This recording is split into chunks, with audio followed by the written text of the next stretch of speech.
Hello.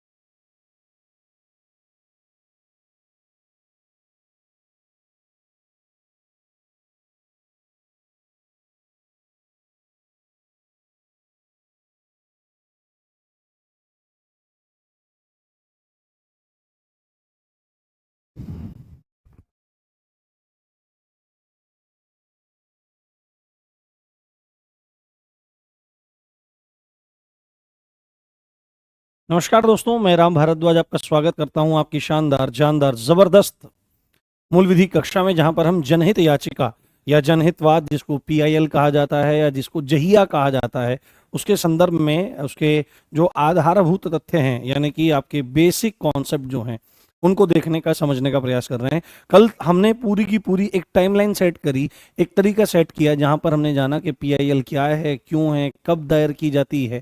ठीक है, सारी चीजें हमने जानने की कोशिश करी। आज हम उसी क्रम को आगे बढ़ाएंगे और इतिहास तक लेकर के जाएंगे कि भाई इंडिया में ये कब शुरू हुई और किसने इसको शुरू किया। लास्ट टाइम हमने बोला था कि जो पीआईएल है उसका स्पष्ट जिक्र किसी भी संविधान के अनुच्छेद में नहीं है, है ना। कहीं भी ये लिखा हुआ नहीं है कि पीआईएल डाली जा सकती है, या किसी भी एक्ट में ये लिखा हुआ नहीं है कि पीआईएल डाली जा सकती है। ये तो क्या चीज है, ये तो भारतीय न्यायाधीशों की एक समझ है, जिससे एक गरीब आदमी को तीव्र, सस्ता और सुलभ न्याय दिया जा सके।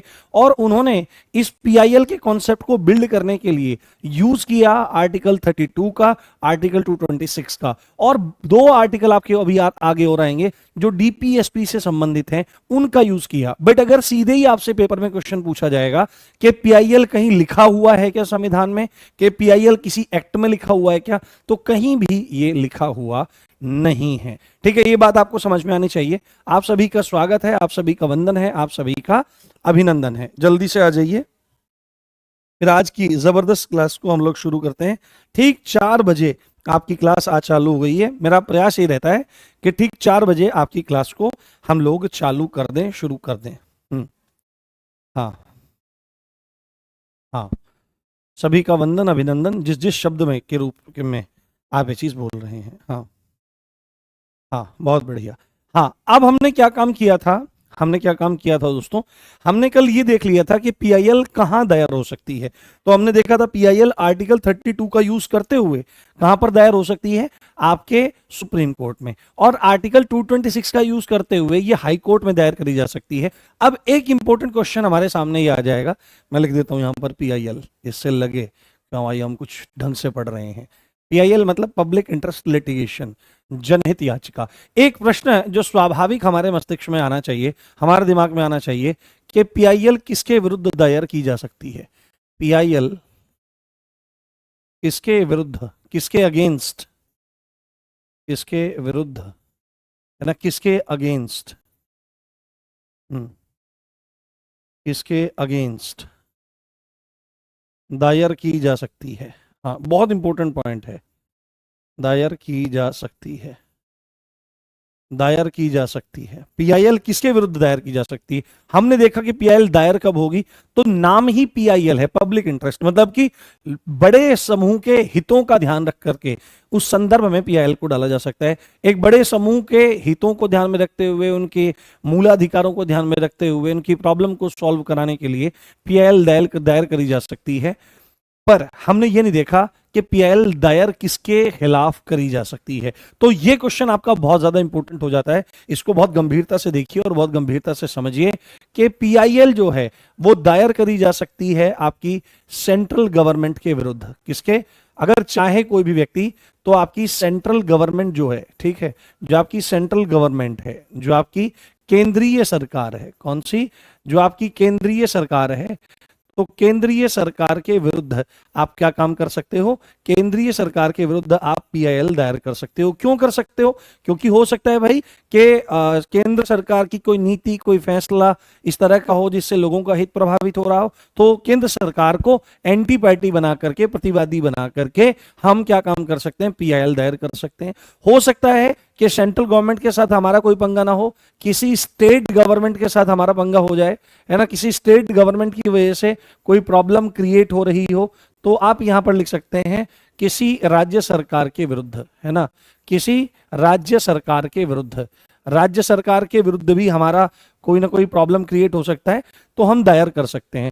तीसरी बात है, हो सकता है ना राज्य सरकार से हमारा कोई लफड़ा हो, ना हमारे केंद्र सरकार के साथ में कोई झंझटबाजी हो। हाँ हाँ हाँ, उसके साथ कोई झंझटबाजी हो, तो यहां पर ऐसा हो सकता है कि जो लोकल बॉडीज हैं, स्थानीय जो शासन है ना, स्थानीय शासन लाइक, है ना, जैसे नगर पालिका, जैसे आपकी नगर पालिका परिषद है ना, जैसे आपकी नगर पालिका परिषद, नगर पालिका परिषद, नगर पालिका परिषद।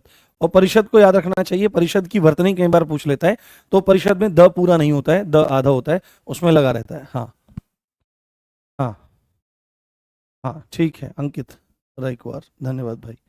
हाँ ठीक है, स्थानीय शासन जैसे नगर पालिका परिषद के विरुद्ध भी आप दायर कर सकते हो। अब आपके दिमाग में एक प्रश्न आया है ना, एक प्रश्न आया होगा कि मतलब हमने तो सीधे सीधे एक तरह से सरकार को ही इसमें जिम्मेदार ठहराया।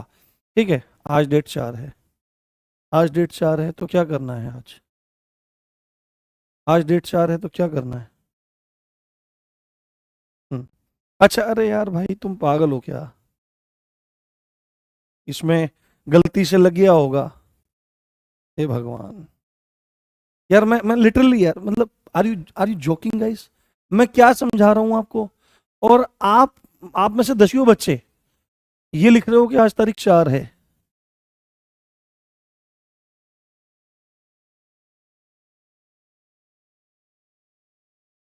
सच में दिल टूट गया भाई साहब ये बात सुन करके। Are you serious guys? मैं आपको वो पॉइंट्स बता रहा हूं जहां से 2.5 नंबर का क्वेश्चन बनेगा, और आपको तारीख का पड़ा हुआ है कि सर आज 3 नहीं, या तो 4 तारीख है। कुछ महसूस करो, नौकरियां केवल पढ़ने से नहीं लगती हैं, कोई भी अधिकार केवल पढ़ने से नहीं मिलता है, उसके लिए रेस्पॉन्सिबल बनना पड़ता है, जिम्मेदार बनना पड़ता है, वयस्क यानी मैच्योर बनना पड़ता है। हे भगवान, मैं सोच रहा हूँ यार पता नहीं बच्चे 4 तारीख 4 तारीख बोल रहे हैं। हाँ, तो यहां पर हमारा पॉइंट आया कि पीआईएल किसके विरुद्ध दायर हो सकता है, तो सरकार के विरुद्ध। तो आप बोलोगे सर किसी भी जन समूह का जो हित है वो किसी प्राइवेट व्यक्ति की वजह से तो हो सकता है, किसी प्राइवेट प्रॉपर्टी की वजह से तो हो सकता है, जैसे किसी फैक्ट्री में हो जाए, है ना, जैसे किसी फैक्ट्री की वजह से कोई धुआं निकल रहा हो, जैसे किसी फैक्ट्री की वजह से बहुत गंदगी फैल रही हो, आसपास का जल जो है वो बहुत ज्यादा प्रदूषित हो रहा हो, लोगों को प्रॉब्लम हो रही हो, तो क्या हम उनके खिलाफ पीआईएल दायर नहीं कर सकते? तो यहां पर एक पॉइंट आप मोस्ट इंपोर्टेंट लिख लीजिए, एक मोस्ट इंपोर्टेंट पॉइंट लिख लीजिए, नोट लिख लीजिए। क्या नोट आप लिख लेंगे यहां पर? हम्म किसी भी किसी भी प्राइवेट पार्टी, या इसी को क्या बोलेंगे, निजी पक्ष के खिलाफ, निजी पक्ष के खिलाफ पीआईएल दायर नहीं कर सकते, पीआईएल दायर नहीं कर सकते, पीआईएल दायर नहीं कर सकते, पीआईएल दायर नहीं कर सकते। आप सरकार के साथ ही, आप सरकार के खिलाफ ही, हाँ हाँ हाँ, आप सरकार के खिलाफ ही, आप सरकार के खिलाफ ही क्या काम कर सकते हो, पीआईएल दाखिल कर सकते हो। आप शासन के खिलाफ ही, चाहे सेंट्रल गवर्नमेंट हो, चाहे स्टेट गवर्नमेंट हो, या स्थानीय शासन जैसे नगर पालिका परिषद। पर आप बोलोगे सर आपने तो एक बहुत बड़ी बात बता दी कि आप किसी प्राइवेट पार्टी, निजी पक्ष के खिलाफ पीआईएल दायर नहीं करोगे, बट अगर इन लोगों ने गड़बड़ कर रखी होगी तो हमको न्याय कैसे मिलेगा, उस बड़े जन समुदाय को न्याय कैसे मिलेगा? तो आप सीधे सीधे इसके खिलाफ दायर नहीं कर सकते, उसका भी एक तरीका है। यहां पर आप लिखिए एक इंपॉर्टेंट पॉइंट कि यदि यदि किसी यदि किसी निजी पक्ष को, इसको यदि किसी प्राइवेट पार्टी को, निजी पक्ष को, है ना, प्रतिवादी बनाना है, क्या बनाना है, प्रतिवादी, या निजी पक्ष के खिलाफ लिख लो, सिंपल, निजी पक्ष के खिलाफ पीआईएल दायर करनी है, पीआईएल दायर करनी है, तो सीधे सीधे नहीं कर सकते, तो सीधे सीधे नहीं कर सकते, नहीं कर सकते। तो कैसे करेंगे? सरकार के साथ, सरकार के साथ, सरकार के साथ मिलाकर करेंगे, सरकार के साथ मिलाकर करेंगे, सरकार के साथ मिलाकर के करेंगे। सपोज करो कोई ए जो है वो निजी पक्ष है ना। सपोज करो कोई ए जो है वो निजी पक्ष है और इसके खिलाफ आपको पीआईएल दायर करना है। तो आप जो पार्टी बनाओगे पीआईएल में, जो आप पार्टी बनाओगे, जो आप प्रतिवादी बनाओगे, वादी तो आप हो जाओगे जो केस दायर करोगे, तो प्रतिवादी कौन कौन होंगे? तो प्रतिवादी में आप सीधे याद रखोगे क्या, या तो केंद्र सरकार, कारखाना यदि केंद्र सरकार के क्षेत्र में आता होगा, है ना, केंद्र सरकार या राज्य सरकार को बनाओगे। सबसे पहला प्रतिवादी कौन होगा कि केंद्र सरकार या राज्य सरकार, या दोनों, दोनों को भी आप पार्टी में सम्मिलित कर सकते हो, दोनों के खिलाफ भी आप, यानी कि किसी निजी पक्ष के खिलाफ आपको अगर पीआईएल दायर करनी है तो डायरेक्ट आप किसी कंपनी पर जाकर पीआईएल दाखिल नहीं करोगे, आपको केंद्र सरकार और राज्य सरकार को भी उस पीआईएल में दाखिल करना पड़ेगा।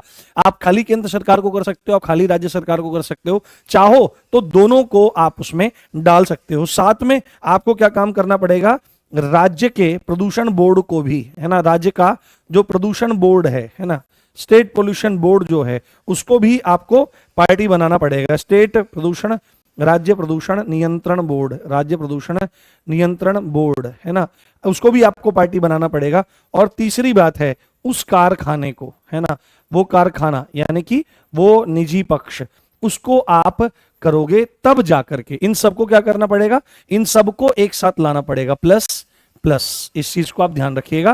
तो तब जाकर के आप किसी भी निजी पक्ष या किसी फैक्ट्री पर कार्रवाई कर सकते हो, जब ये सब के सब आपके आ जाएं। यानी कि खाली आप कारखाने पर नहीं करोगे, सरकारों को लोगे, दोनों को या अकेले को, और जिस राज्य में वो आपका है प्रदूषण बोर्ड है, तो उस प्रदूषण बोर्ड को आप वहां पर लोगे, तब जाकर के आप पीआईएल दाखिल कर पाओगे। Is that clear? समझ में आई बात?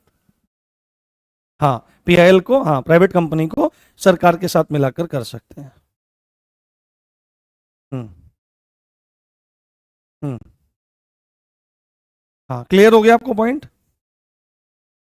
हाँ, ठीक है, क्लियर हो गया आपको पॉइंट, समझ में आ गई बात आपको?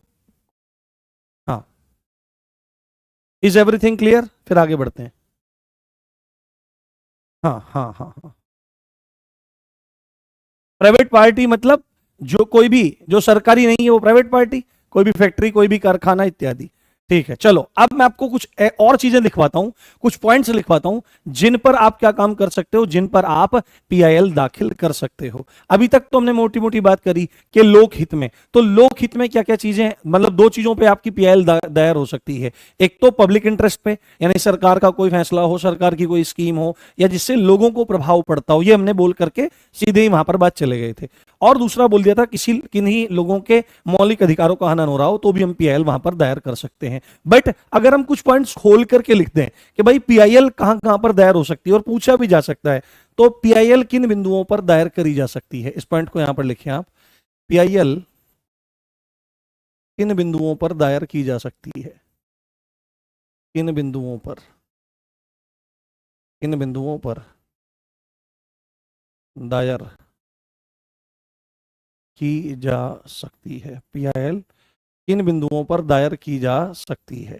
तो एक एक पॉइंट मैं आपको यहां पर लिखवा रहा हूं, तो आपको देखना है और समझना है, और इनको आप नोट डाउन करते जाएं अपने पास। हाँ, हम्म,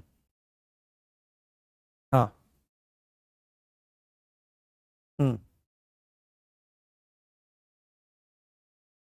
हम्म, ठीक है, चलिए अब उन पॉइंट्स की तरफ ध्यान दीजिए जिन पॉइंट्स पर पीआईएल आपकी दायर करी जा सकती है। सबसे पहला पॉइंट आपका है कि रात में ऊंची आवाज, ऊंची आवाज में डीजे या गाने बजाने पर, है ना, रात में ऊंची आवाज में गाने या डीजे बजाने पर। तो आपने देखा होगा कि 10 बजे तक का ही नियम है, आप शादी ब्याह वगैरह में जाते हैं, हाँ, हाँ, आप शादी वगैरह में जाते हैं। हाँ। हम्म। ठीक है, तो इसमें ध्यान रखना है कि आपने देखा होगा शादी ब्याह बारात में 10 बजे तक की अनुमति होती है, हालांकि बजता रहता है 1-2 बजे तक, 3 बजे तक बजता रहता है। तो वो बात गलत है, क्योंकि एक चीज और भी है, मैं आपको एक बात और बताता हूं। देखो, आपने देखा होगा कि जागरण करने का एक मतलब चला हुआ है। लोग मतलब रात में जागरण करते हैं, देवी जी के जगह जगह होते हैं, जागरण होते हैं। और कीर्तन होते हैं। कीर्तन मतलब कीर्तन वही गाना, भजन गाना टाइप हो गया। हालांकि कीर्तन शब्द का मतलब है किसी भी शब्द का बार बार उच्चारण कीर्तन कहलाता है। तो कीर्तन में एक्चुअली में क्या होता है कि जैसे हरे राम ये है, या इत्यादि श्री राम जय राम, तो इस तरह से जो आपके अनेक अनेक नाम हैं, मंत्र हैं, और मंत्र तो नहीं, नाम कह सकते हैं उनको, उनका बार बार उच्चारण कीर्तन कहलाता है। ढोलक बजा करके और मतलब गाने गाना और फिल्मी तर्ज पे गाने गाना, इसको कीर्तन नहीं कहा जाता। तो आपने देखा होगा कि रात में क्या काम करते हैं लोग, रात में जागरण करते हैं। तो जागरण करना कहीं भी शास्त्रीय विधा नहीं है। जिस तरह से जागरण होता है उस तरह से नहीं, कि बस ज्योति जगाई जा रही है और उस तरह से फिर बड़े बड़े वो डम डम डम डम डम डम डम पूरा का पूरा, जो जब सारी सृष्टि सोई हुई है, ऐसे में आप डम डम डम डम डम दूर तक आवाज जा रही है, न जाने कितनी जो सृष्टि में जीव हैं और जो जंतु हैं वो सब उससे पीड़ित हो रहे हैं। तो ये कोई उपासना का माध्यम नहीं है। और भारतीय जो उपासना है वो प्रकृति प्रेम की उपासना है। आप देवताओं को भी देख सकते हैं कि उनके साथ में प्रकृति के चिन्ह ही मौजूद रहते हैं। तो जागरण का विधान यह है, शांति से बैठ करके एकांत में जागरण। और जागरण में क्या होता है, रात में 2 बजे चाय और ये वो सब दिया जाता है। रात्रि में 11-12 बजे के बाद तो भोजन का बिल्कुल निषेध होता है। उस समय के बाद भोजन नहीं करना चाहिए, कुछ भी ग्रहण नहीं करना चाहिए। तो ये सब चीजें मतलब उस लेवल से सही है, पर कोई इनको कहता नहीं है। पर ये शास्त्रीय नहीं है और ना ही इससे उस तरह का कोई लाभ होता है जैसे हम सोचते हैं। ठीक है, ये चीज ध्यान रखनी चाहिए। तो रात में अगर ऊंची आवाज में डीजे बज रहा है और उससे डेफिनेटली लोगों को प्रॉब्लम होगी, तो आप उस पर पीआईएल दाखिल कर सकते हैं। ठीक है, जेल अधिकारियों के खिलाफ, किसके, जेल अधिकारियों के खिलाफ, जेल अधिकारियों के खिलाफ आप दायर कर सकते हैं जेल प्रबंधन सुधारने के लिए। जेल प्रबंधन, जेल प्रबंधन मतलब जेल का मैनेजमेंट, मैनेजमेंट में सुधार हेतु, में सुधार हेतु आपको क्या काम करना है। अगर कोई व्यक्ति जेल में रह रहा है ना, कोई व्यक्ति जेल में आपका रह रहा है, जेल में रह रहा है, और वहां पे मतलब बहुत अमानवीय तरीके से उनको रखा जा रहा है, ना उनको ठीक से सोने को मिलता, ना ठीक से खाने को उनको मिलता। तो ऐसी स्थिति में, ऐसी स्थिति में, हाँ, हाँ, ठीक है, इस चीज को ध्यान रखना चाहिए। हाँ, हाँ, रिट क्या होती है, रिट अलग चीज होती है। रिट होती है आपकी सेक्शन 32 के अंतर्गत, रिट जारी करता है कोर्ट। आप तो फिर भी याचिका ही डालते हो, ठीक है। रिट अलग चीज होती है, पीआईएल है याचिका, रिट होते हैं एक तरह के आदेश, उधर से आदेश जारी किया जाए, बंदी प्रत्यक्षीकरण हो गया, अधिकार परीक्षा हो गया, है ना, 5 तरह की है। तो वो आपको पढ़ाएंगे पॉलिटी वाले सर, अगर मैं बताऊंगा तो यहाँ पर कुछ ज्ञानी जन कहने आ जाएंगे, तो पॉलिटी वाले सर हमारे पास हैं, आप मूल विधि पढ़ाओ। ऐसे से मैं देख रहा हूँ, पहली बार देख रहा हूँ कि बच्चों का बुद्धि का स्तर कैसा है। ठीक है, तीसरी बात इसमें आ जाएगी, सड़क व नालियों के रखरखाव के लिए। अगर सड़क बहुत बुरी है, सड़क और नालियों के, सड़क और नाले नालियों के रखरखाव के लिए, नाले नालियों के रख रखाव के लिए, रख रखाव के लिए, सड़क और नाली के रख रखाव के लिए। अब हालांकि सड़कों की हालत पस्त है, तो सड़कों के लिए भी आप डाल सकते हो। क्यों? क्योंकि सड़कों, आप बोलोगे सर सड़क, तो सड़क पे दुनिया चलती है भाई, सब लोग चलते हैं, कौन व्यक्ति ऐसा है जो सड़क पे ना निकलता हो। तो लोगों से जुड़ा हुआ मुद्दा है। नाली है, नालियां सड़ी रहेंगी, उनका पानी सड़कों पे आएगा तो लोगों को प्रॉब्लम होगी। तो इसके आधार पर भी आप पीआईएल दाखिल कर सकते हो, कोई दिक्कत, कोई समस्या वाली बात इसमें नहीं आएगी। उसके बाद बाल श्रम और बंधुआ मजदूरी के खिलाफ, बाल श्रम, कहीं पर चाइल्ड लेबर हो रहा है, ठीक है, चाइल्ड लेबर, कहीं पर चाइल्ड लेबर हो रहा है, तो उसके खिलाफ डाल सकते हो बाल श्रम और बंधुआ मजदूरी के लिए। और बंधुआ मजदूरी, बंधुआ मजदूरी, है ना, बाल श्रम और बंधुआ मजदूरी के खिलाफ पीआईएल डाली जा सकती है, के खिलाफ पीआईएल डाली जा सकती है। उसके बाद आपका आ जाएगा, अगला पॉइंट है कि सड़क पर, सड़क पर रोशनी की, रोशनी की व्यवस्था न होने के खिलाफ, न होने के खिलाफ, है ना। मान लिया सड़कें हैं कहीं पर, तो सड़कों पर कहीं पर स्ट्रीट लाइट लगी हुई है, कहीं पर नहीं लगी हुई है। आप भी देखते होंगे, आप में से, हाँ हाँ, रोड नहीं बन रहा है तो पीएल डाल सकते हैं, लिखा तो है। सड़क, सड़क खराब हो रही हो, अगर ना बन रही हो, तो उसके लिए बिल्कुल डाल सकते हैं, क्यों नहीं डाल सकते हैं, हाँ बिल्कुल डाल सकते हैं। अब इसमें बात इंपॉर्टेंट ये है कि अगर सड़क पर रोशनी नहीं है, आपने आप कभी अपना जो बिजली का बिल है ना, उसको थोड़ा एक बार उठा करके देखो। उस बिजली के बिल में, सभी के बिजली के बिल में, वो स्ट्रीट लाइट जो जलती है, खंबे पर जो लाइट जलती है, आपको लगता होगा कि बिजली विभाग वाले अपनी तरफ से उसको फूंक रहे, नहीं, वो सबके बिलों में वो जुड़ करके आता है। तो अगर आपके घर के आसपास स्ट्रीट लाइट नहीं है तो लगवाओ, प्रधान को कह करके, नगर पालिका, भाई लाइट लगाओ, यहाँ पैसे दे रहे हैं हम इसके, तो पैसे हम इसके दे रहे हैं, तो अगर नहीं है तो उसके खिलाफ भी आप पीआईएल दायर कर सकते हो, कोई दिक्कत, कोई समस्या वाली बात नहीं है। उसके बाद सड़कों पर जो विज्ञापन बोर्ड लगे रहते हैं, हाँ, सड़कों पर विज्ञापन बोर्ड, सड़कों पर जो विज्ञापन बोर्ड लगे हुए हैं, सड़कों पर विज्ञापन बोर्ड से होने वाली असुविधा के खिलाफ, असुविधा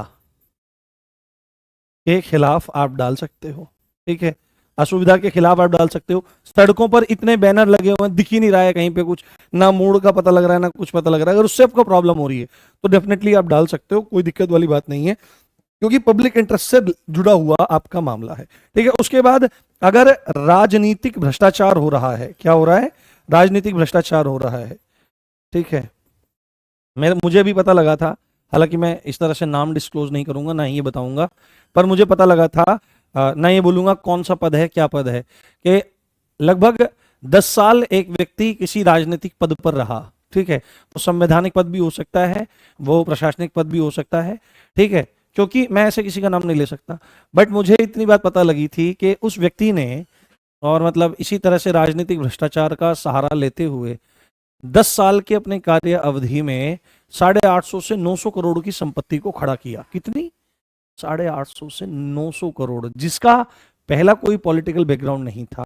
ऐसे ऐसे व्यक्ति भारत में हैं, ऐसे ऐसे व्यक्ति भारत में हैं। अब ये बात, झूठ तो बहुत कम मायनों में लगती है, सच ही हो सकती है, पर आसपास के जो लोग हैं उन्होंने इस चीज को बताई है। हाँ, हम्म, हाँ बिल्कुल। देखो, किसी ने बोला कि सर प्रेमानंद जी तो रात में ही करते हैं, तो देखो बात बिल्कुल जायज है। आपने एक चीज देखी होगी कि बीच में ना, मतलब वहीं पे आसपास कोई कॉलोनी थी, तो उन लोगों ने क्या काम किया, उन लोगों ने इस बात का विरोध किया कि भाई यहाँ पे मतलब 11-12 बजे से और लोग आ जाते हैं, और वो लोग आते हैं, अपना एडवर्टीजमेंट भी करते हैं, लोग ढोल नगाड़े बैंड इत्यादि आ जाते हैं, खूब झम झम झम करके बजते हैं। तो वहां पर जो उस, मतलब प्रेमानंद जी के आश्रम के आसपास जो कोई लोग रह रहे हैं, तो उनको प्रॉब्लम हुई। तो ये बात जैसे ही प्रेमानंद जी को पता लगी, आप देखिए उसी दिन से बिना एक शब्द कहे वो जो आपकी यात्रा थी, पद यात्रा थी, उसको रोक दिया गया, बिल्कुल रोक दिया गया उसको, बिना एक शब्द कहे। क्योंकि एक वयस्क आदमी जो होगा, एक समझदार आदमी होगा, वो तो बहुत सुलझे और अनुभवी महात्मा हैं, बड़े सिद्ध हैं, बड़े अच्छे हैं और बड़े व्यावहारिक हैं, और समाज को सही दिशा की तरफ वो लेके जा रहे हैं, ठीक है। उनके प्रवचनों में ही न जाने कैसा जादू है, अपने अनुभवों का जादू है, और शास्त्रों अध्यात्म की चरम अवस्था का जादू उसमें है। तो उसके बाद जब उन्होंने क्षमा मांगी कि भाई नहीं, आप इस चीज को करिए, बहुत लोग लाभान्वित हो रहे हैं, तो फिर वो चीजें बाद में कंटिन्यू करी गई, बट फिर भी उस अंदाज में नहीं जिस अंदाज में वो पहले अनियंत्रित ढंग से हो रही थी। पर जो चीज गलत थी वो चीज गलत थी, और वो उन्होंने भी एक्सेप्ट करी है, आपको ये बात पता होनी चाहिए। तो राजनीतिक भ्रष्टाचार और अपराध को रोकने के लिए, और क्या करने के लिए, और अपराध को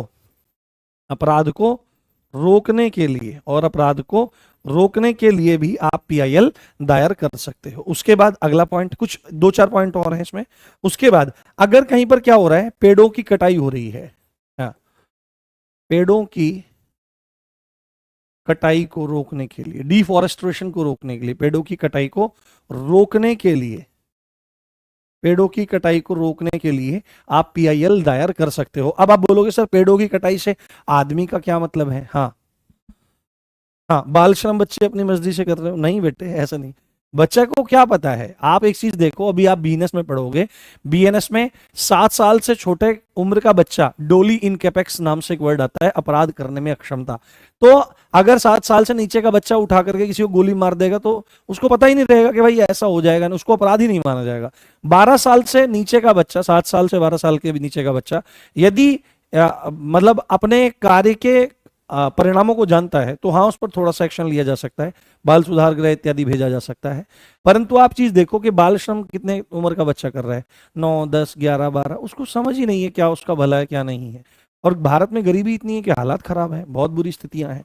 तो ऐसा नहीं है। तो पेड़ों की कटाई को रोकने के लिए भी हम क्या काम कर सकते हैं? पेड़ों की कटाई को रोकने के लिए भी हम लोग पीआईएल दाखिल कर सकते हैं राज्य सरकारों द्वारा, राज्य सरकार द्वारा, है ना, राज्य सरकार या सरकार द्वारा, सरकार द्वारा हद से ज्यादा, हद से ज्यादा कर, कर मतलब टैक्स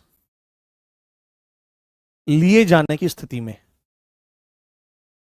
लिए जाने की स्थिति में हम पीआईएल दायर कर सकते हैं।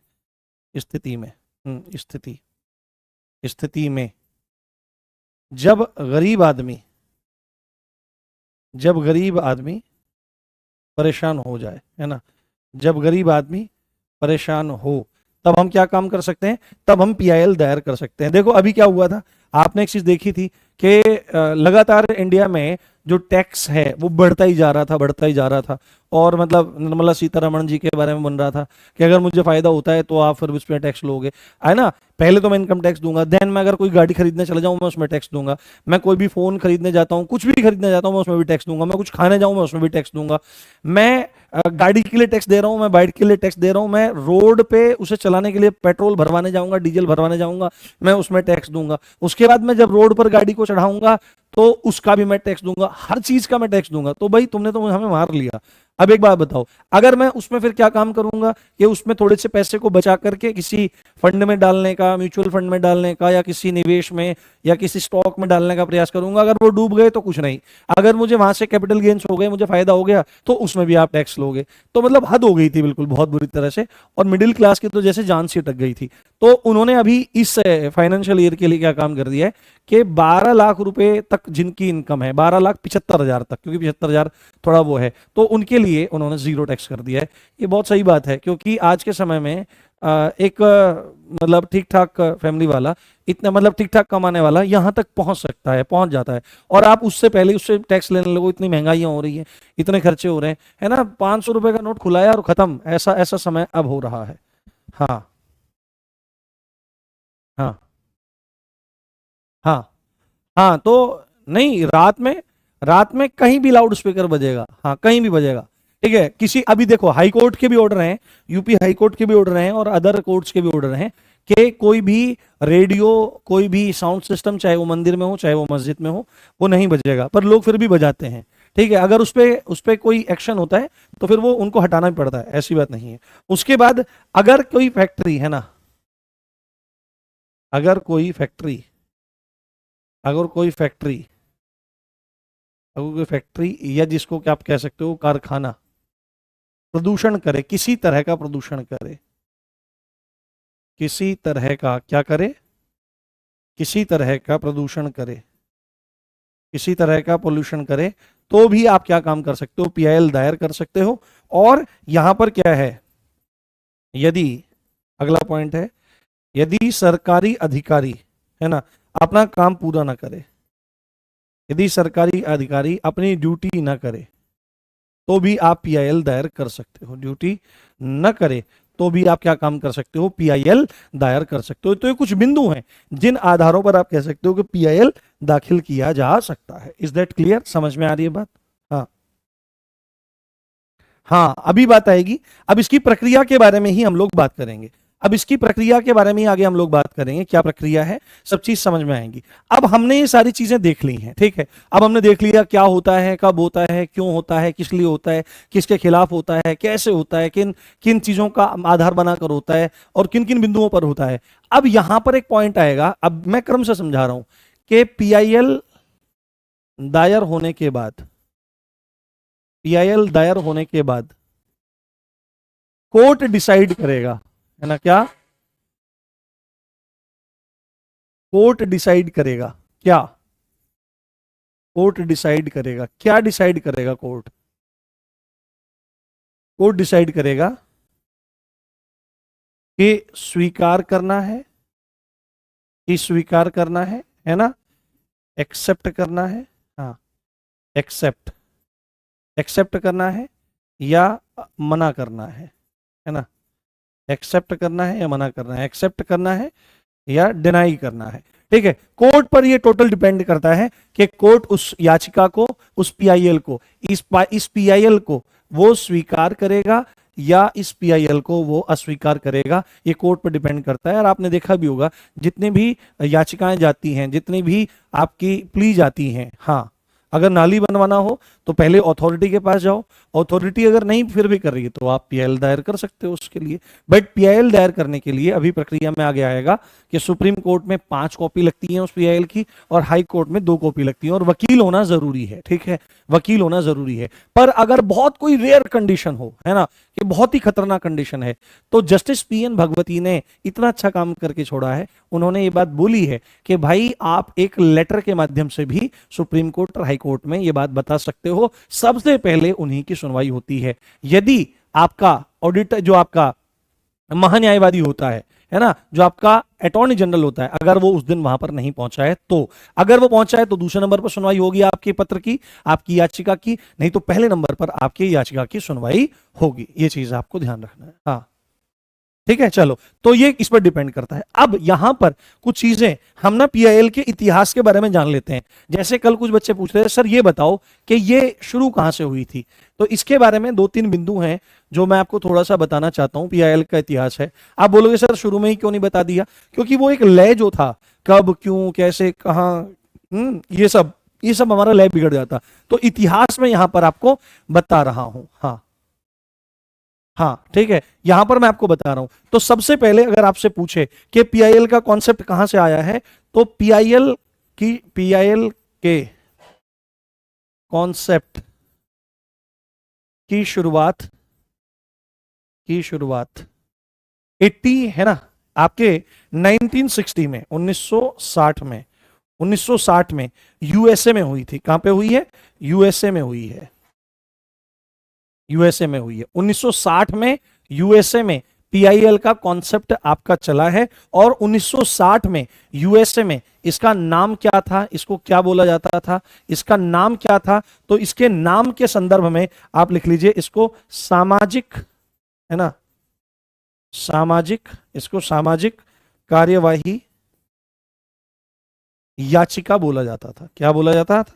सामाजिक कार्यवाही याचिका इसको बोला जाता था। आपसे पूछा जाएगा पीआईएल का कॉन्सेप्ट कहां शुरू हुआ, तो 1960 के दशक में या 1960 में यूएसए में, अमेरिका में ये शुरू हुआ। और वहां पर इसका नाम था सामाजिक कार्यवाही याचिका। जो किन के लिए चलाई गई थी?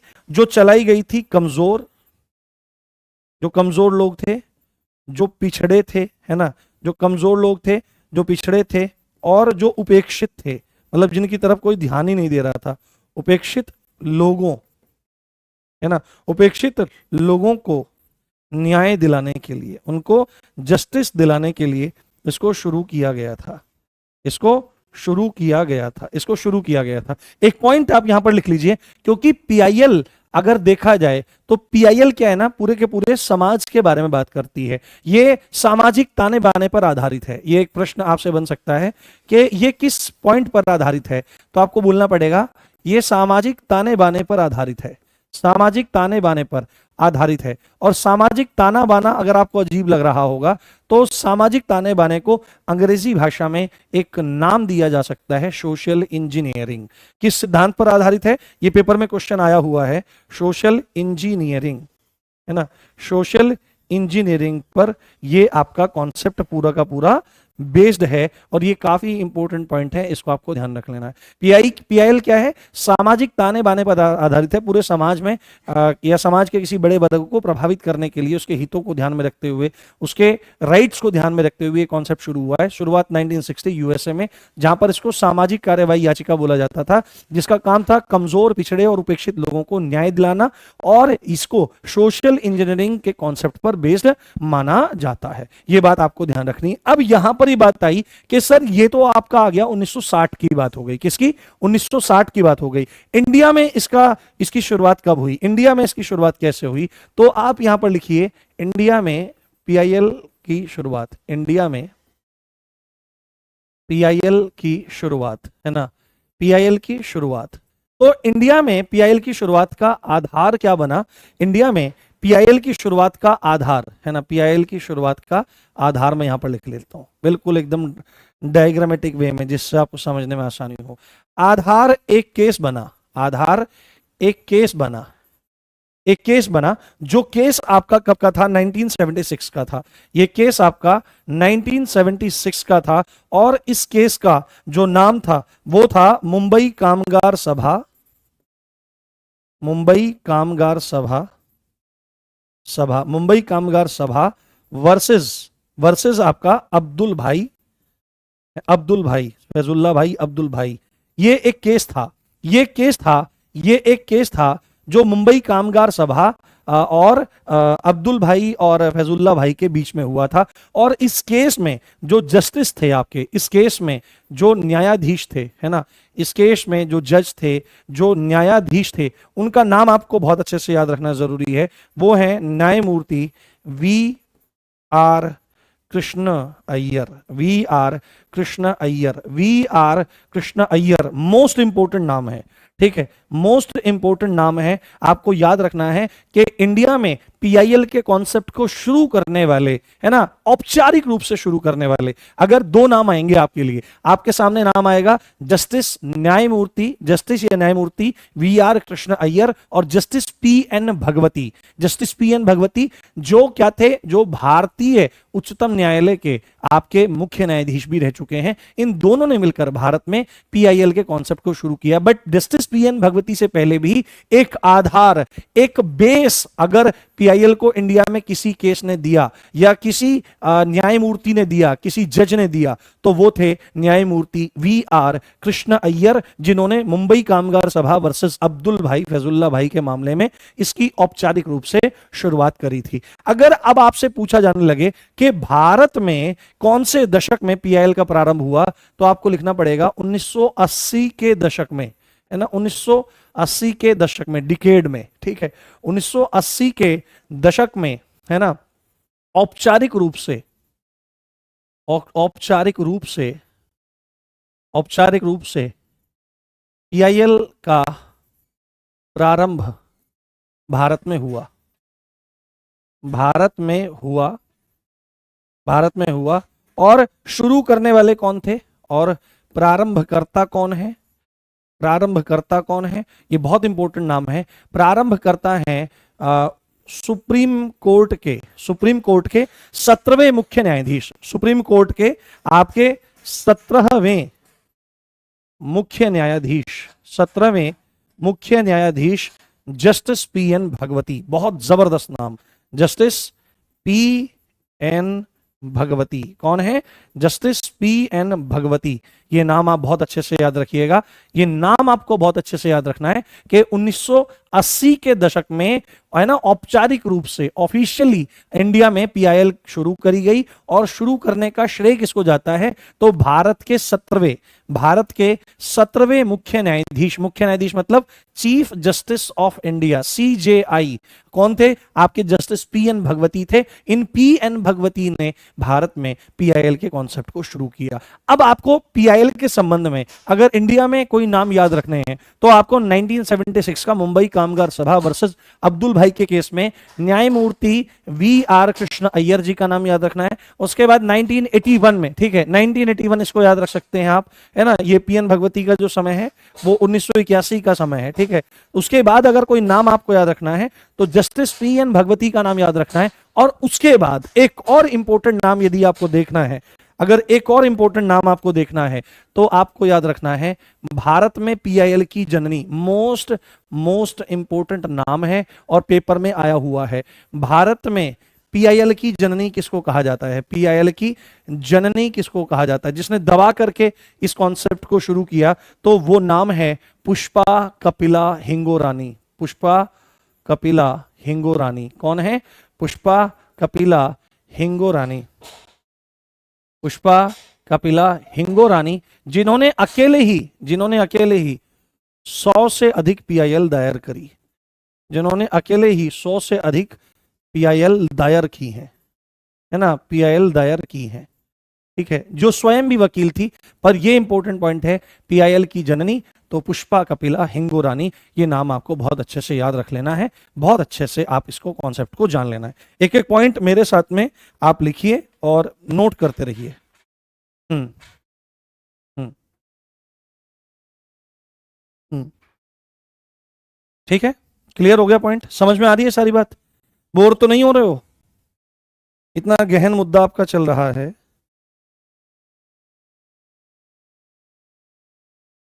हाँ, इतना गहन मुद्दा आपका चल रहा है, समझ में आ रहा है?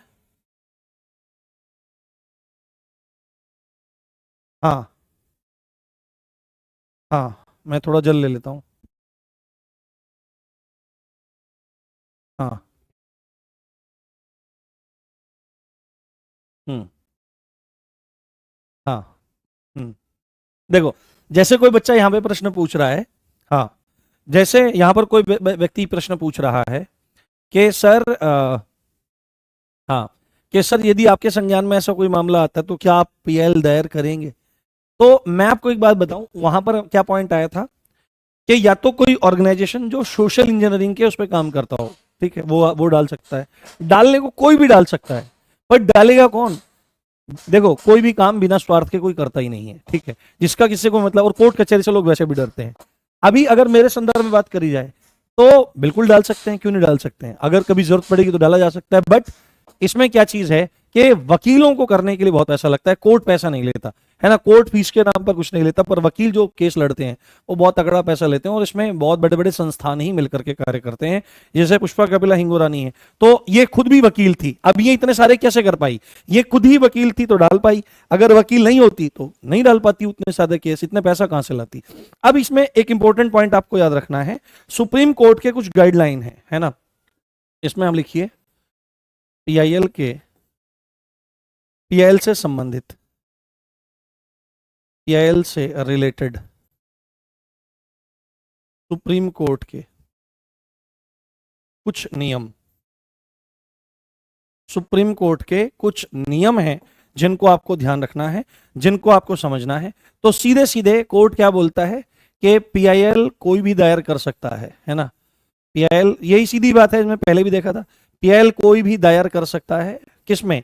लोकहित में, ठीक है, पीआईएल कोई भी दायर कर सकता है। ये पॉइंट्स हैं जिसमें कुछ पॉइंट रिपीट भी हो सकते हैं क्योंकि ये अलग है, लोकहित में ऐसी चीजें करी जा सकती हैं, बट ऐसा नहीं है कि सारी चीजें रिपीटेड हैं, एक दो पॉइंट आपको रिपीट जैसा लगेगा, बट हाँ हाँ हाँ हाँ हाँ हाँ हाँ, धैर्य से पढ़ते रहिए, मजा आ जाएगा आपको पढ़ के। पीआईएल कहाँ दायर करें भाई यार बच्चों। हाँ हाँ, ठीक है।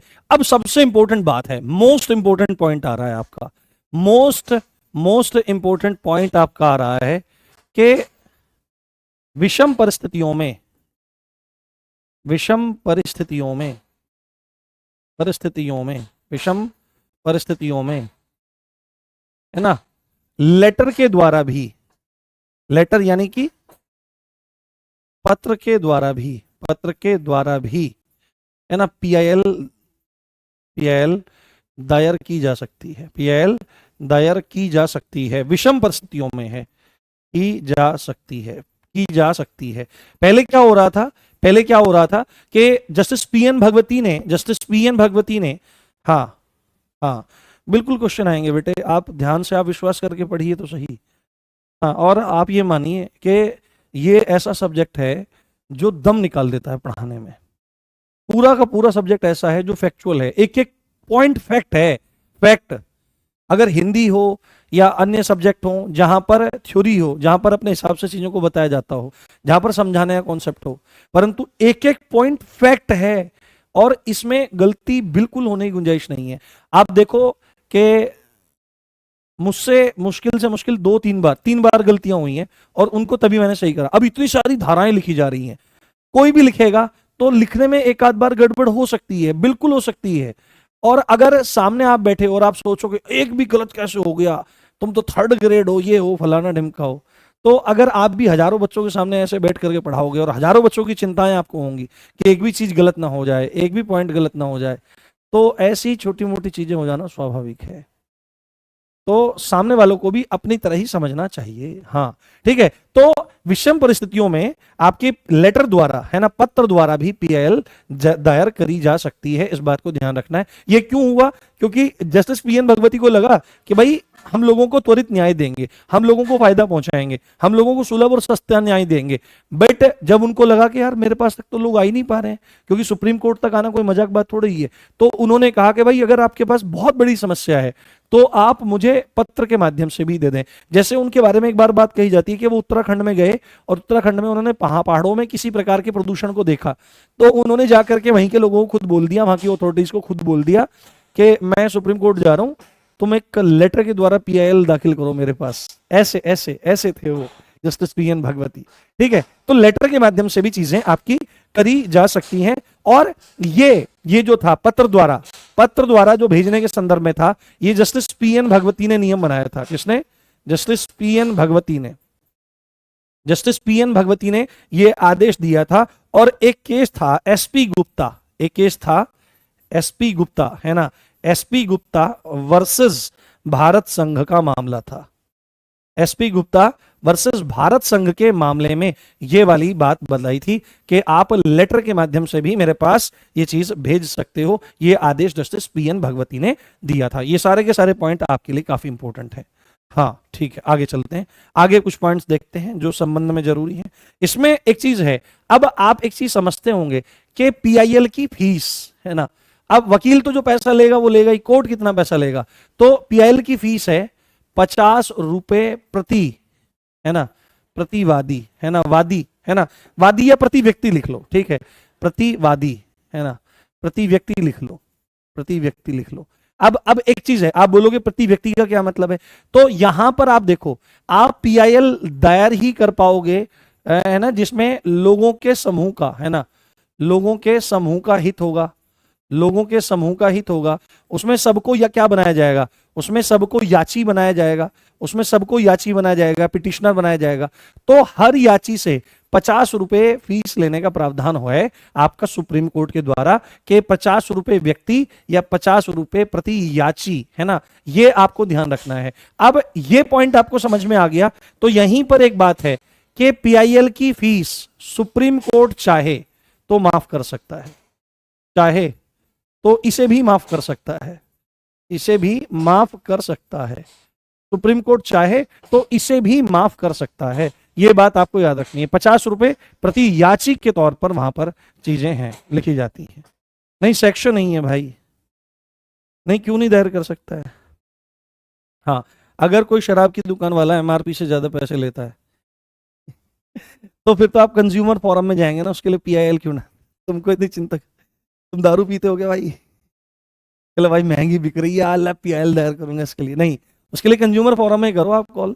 हाँ, उसमें तो केवल एक आदमी के हित की बात यहाँ पर हो रही है ना। या ये है शराबियों को महंगी मिल रही है दारू, हमको सही नहीं मिल रहा है, वो महंगी दे रहा, पीआईएल दायर कराओ, राम सर ने पढ़ा है। हाँ हाँ ठीक है, ध्यान से देखो। ओके, अगला पॉइंट, अगला पॉइंट, हाँ, ये अगला पॉइंट है इसी में कि राज्य के, है ना, राज्य के साथ किसी निजी संस्था के अगेंस्ट भी, है ना, वही बात है जो हमने देखी थी, अगेंस्ट भी पीआईएल दायर हो सकती है, पीआईएल दायर हो सकती है। ये बात हमने पहले से ही देख ली है, तो इसको समझाने बताने की बात नहीं है। ठीक है, आज इस कॉन्सेप्ट को पूरा करना है फटाफट। अब हम चलते हैं प्रक्रिया की ओर। ठीक है, आज इस चीज को हम कंप्लीट करेंगे, छोड़ेंगे नहीं। अब हम चलते हैं प्रक्रिया की ओर। हाँ, अब मैंने पिछली बार क्या करवाए थे, इंपोर्टेंट केसेस भी करवाए थे पीआईएल से रिलेटेड। अब हम एक काम करेंगे, जितने भी केसेस है ना उनको सबको एक तरफ पढ़ेंगे, सबसे अलग, पूरी में पीडीएफ निकलवा के लाऊंगा, इंपॉर्टेंट पॉइंट हाईलाइट करके लाऊंगा, एक तरफा पढ़ेंगे। कल नया टॉपिक पढ़ेंगे। मुझे जहां तक लगता है भ्रष्टाचार निवारण अधिनियम नहीं हुआ है तो उसको करना है, तो एक्ट तो लगभग लगभग हमारे खत्म ही होने वाले हैं। उसके बाद हम फिर बड़े एक्ट शुरू करेंगे, आपके बीएनएस और बीएनएसएस, है ना। तो बीएनएस को पढ़ने में थोड़ा समय लगेगा, बीएनएस को मैं टाइप करवा के लाऊंगा कंप्लीट, क्योंकि मुझे समझाना है। अगर लिख के पढ़ाऊंगा तो 2 महीने भागेंगे भाई उसमें, ठीक है। तो हमको चीजों को समझना है और मतलब इंपॉर्टेंट चीज को हाईलाइट करना है। अब इसमें आप लिखिए पीआईएल की प्रक्रिया, पीआईएल की प्रक्रिया, हाँ, पीआईएल की प्रक्रिया, पीआईएल की प्रक्रिया। तो इसमें एक पॉइंट आपको लिखना जरूरी है कि जनहित याचिका, हाँ, जनहित याचिका, हाँ, जनहित याचिका, हाँ, जनहित याचिका दायर करने के लिए वकील का होना जरूरी है। याचिका दायर करने के लिए वकील का होना जरूरी, वकील का होना जरूरी है, वकील का होना जरूरी है। ये पॉइंट सबसे इंपॉर्टेंट है। ऐसा ही नहीं है कि आप अपने आप डाल दोगे, ठीक है, अपने आप नहीं डाल सकते। जनहित याचिका के लिए वकील का होना जरूरी है। विषम परिस्थितियों में पत्र के माध्यम से डाल सकते हो, परंतु वकील के माध्यम से ही आपको ये काम कराना पड़ेगा, ठीक है, बिल्कुल। साथ में इसके दायर करने की जो प्रक्रिया है, दायर करने की जो प्रक्रिया है वो बिल्कुल ऐसी है जैसे आप रिट याचिका डाल रहे हो। प्रक्रिया बिल्कुल वैसी, बिल्कुल वैसी जैसे रिट याचिका डाली जा रही है, क्योंकि उसी के आधार पर डाली जा रही है ना, उसी की तर्ज पर डाली रिट याचिका दायर की जाती है, रिट याचिका दायर की जाती है, उसी आधार पर हमारा ये होगा, ठीक है। ये पॉइंट हो गया हमारा। अगला पॉइंट हमारा जो मोस्ट इंपोर्टेंट पॉइंट है, हमारा मोस्ट इंपोर्टेंट पॉइंट जो हमारा है, जिसको लिखना है कि आपको क्या काम करना पड़ेगा, हाई कोर्ट में पीआईएल की 2 कॉपी सबमिट करनी पड़ेंगी। क्या? 2 कॉपी सबमिट करनी पड़ेंगी, 2 कॉपी सबमिट होंगी, ठीक है। इस पॉइंट को ध्यान रखना है बहुत अच्छे से कि पीआईएल की 2 कॉपी सबमिट होती हैं किसी भी हाई कोर्ट में। और अगर आप बात करो सुप्रीम कोर्ट की, है ना, तो सुप्रीम कोर्ट में क्या होता है, सुप्रीम कोर्ट में पीआईएल की 5 कॉपी सबमिट होती हैं। कितनी? पीआईएल की 5 कॉपी सबमिट होती हैं, 5 कॉपी सबमिट करनी पड़ती हैं, 5 कॉपी सबमिट करनी पड़ती हैं। इस पॉइंट को आप बहुत अच्छे से लिख लेंगे, बहुत अच्छे से आपको समझ लेना है। हाई कोर्ट में 2 कॉपी सबमिट होंगी और सुप्रीम कोर्ट में पीआईएल की 5 कॉपी सबमिट होंगी, इस चीज को ध्यान रखना है। हाँ हाँ, बुक में सेम लिखा है, तो बुक में सेम लिखा है तो कॉन्सेप्ट भी तो सब सेम ही है बेटे। हाँ, बुक भी तो हमने ही बनाई है। हाँ, ज्यादातर किताबें क्या होती हैं, ज्यादातर किताबें क्या होती हैं कि जैसे मूल विधि कोई किताब है, तो मूल विधि किताब मतलब लिखना बहुत मुश्किल है, बहुत हिम्मत की बात है। सारे कोर कॉन्सेप्ट्स को निकालना, समझाना, बताना और पूरा समय लगाना, बहुत मेहनत लगी है इस किताब में जो आपके हाथ में है, तभी वो इतनी इंटरेस्टिंग है। हाँ, ठीक है, चलिए फटाफट। अब 1-2 पॉइंट और रह गए हमारे इसमें, उनको देखिए और समझिए। अब देखो, अब इसमें क्या चीज है, पीआईएल में आदेश, पीआईएल की सुनवाई, है ना, पीआईएल में कोर्ट के आदेश, पीआईएल में कोर्ट के आदेश, ऑर्डर, कोर्ट किस तरह के आदेश इसमें दे सकता है। तो आपको यहां पर लिखना है कि 2 प्रकार के आदेश आ सकते हैं, 2 प्रकार के आदेश आ सकते हैं, 2 प्रकार के आदेश वहां पर आ सकते हैं। पहले नंबर का जो आदेश है, हाँ, पहले नंबर के आदेश हैं सुनवाई के दौरान। कैसे? सुनवाई के दौरान। पहले नंबर के आदेश क्या है? सुनवाई के दौरान। पहले नंबर के आदेश हैं सुनवाई के दौरान। तो सुनवाई के दौरान कैसा आ सकता है कि अगर कोई कंपनी है, सरकार है, तो उस पर कोई हर्जाने का आदेश आ सकता है कि भाई तुम्हारी वजह से लोगों को प्रॉब्लम आ रही है तो तुम हर्जाना भरो। हाँ हाँ हाँ हाँ हाँ, ये क्लास ही पूरी हो जाए दोस्त, ये इसमें मुझे वैसे मैं कोशिश करता हूं कि आपको क्लास में दोबारा रिवीजन कराने की जरूरत ना पड़े, क्योंकि मैं जहां पर जितनी देर ठहरना होता है मैं ठहर जाता हूं, जहां पर तेजी से चलना होता है वहां पर तेजी से चल जाता हूं। तो अगर हर्जाना भरना है या किसी कारखाने की वजह से दिक्कत हो रही है, किसी फैक्ट्री की वजह से दिक्कत हो रही है, तो उस फैक्ट्री को बंद करने के आदेश आ सकते हैं, है ना, उसको बंद करने का आदेश आ सकता है, बंद करने का आदेश आ सकता है कि भाई इस फैक्ट्री को बंद करो, लोगों को प्रॉब्लम हो रही है इससे, इस तरह का कोई आदेश आ सकता है। या अगर कोई कैदी है किसी तरह के, तो कैदी की जमानत का आदेश भी आ सकता है ना, जमानत का आदेश आ सकता है। सुनवाई के दौरान की ये बातें हैं, ठीक है, आदि आदि, ठीक है, और भी चीजें हो सकती हैं, तो इस तरह के आदेश वहां पर आ सकते हैं।